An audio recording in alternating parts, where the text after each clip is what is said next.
One word, that's all you said. Something in your voice called me, turn my head. Did you know about this? So in November in 2013, my parents took a trip to Texas and wanted to visit a ranch down there. On their tour around the ranch, they ran into a girl named Emily Weiniger. They began to talk and talked for quite a while. As my parents were leaving the ranch, my mom sent out a mass text to all of our family, showing us who they just met, and told us to go add her on Facebook.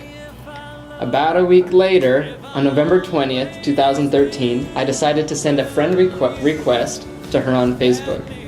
I remember that I was sitting in math class up at the University of Utah, and I received a message from Emily Weiniger.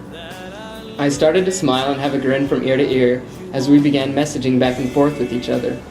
I knew that you were someone special, Emily, but I never thought in a million years that 4 months down the road we would be dating and seriously considering getting married. We began talking, and soon you flew into Utah for the first time around Thanksgiving, and we went on our first date. Little did we know that it was going to be our last first date we would ever have to go on. What a blessing that is, because I'm starting to get a little too old to have any more first dates. After the first date, there was no reason not to go out again, so we did. I loved your personality. I love how happy you are, and how easy you are to talk to. It felt so natural. You are everything that I ever hoped for. You are so loving and patient and so understanding.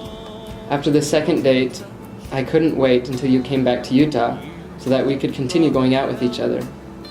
Before too long, after our first couple dates, I was falling in love with you. I loved that we had so much in common.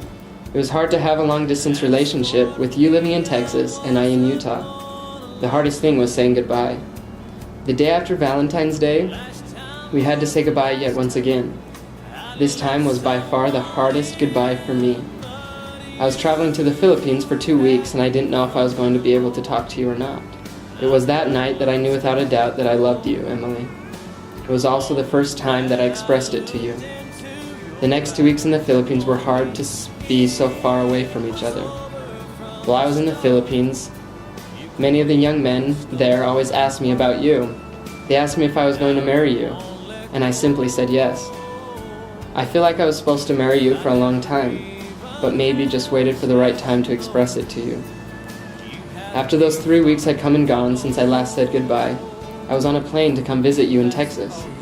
That was a bold move on your part, giving me a trip to Texas 2 months before I was even supposed to go. You told me that night that we had to be together at least until then. Well, I guess we made it till then, and past.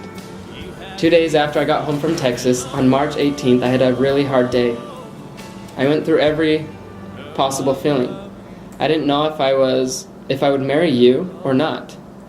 Deep down inside, I knew that I should. That night, after praying and pondering, I knew without a doubt that I was to marry you. On Saturday, March 22nd, I met your dad for lunch at Neater's. I wish you could have seen me. I was shaking from head to toe. We sat down and I asked your father permission to have your hand in marriage. He looked at me and said, "Jeff, your answer is yes." Almost instantly, I felt relieved, but I still couldn't stop shaking. Emily, has been 1 week since I've asked for your father's blessing to be able to marry you. It has been hard to lie that I don't have a ring, or I hadn't spoken to your father yet, but I couldn't tell you. It had to be a surprise. Emily, I love you, and can't wait to spend the rest of our lives together. You are in my future, far as I can see.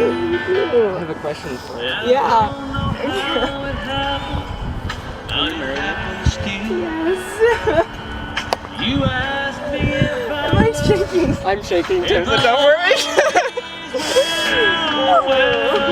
My mouth is so dry.